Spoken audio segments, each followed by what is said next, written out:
Well, hottest day of the year, and I'm about to start a big glue up. Seen a trick on YouTube. I was going to buy some glue bottles. I need to get glue from this massive PVA container into a bottle.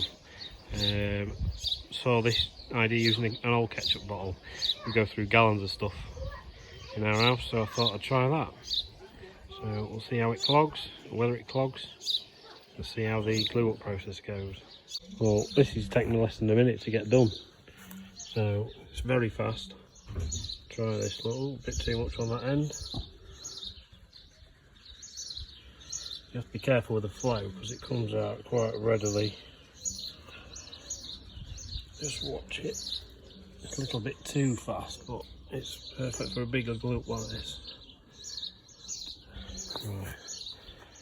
Next job, get it all stuck together, clamped up, rub them together, make sure they all get bonded properly, and then hopefully tomorrow I'll have a nice bench top ready to plane. Well, the glue up's complete now, all clamped up, ready, just needs overnight dry. We'll have a closer look at the joints. I've wiped most of this off, but you can see the glue's doing its job. Clamps are squeezing that glue out the joint lines. So over time that's going to become really solid.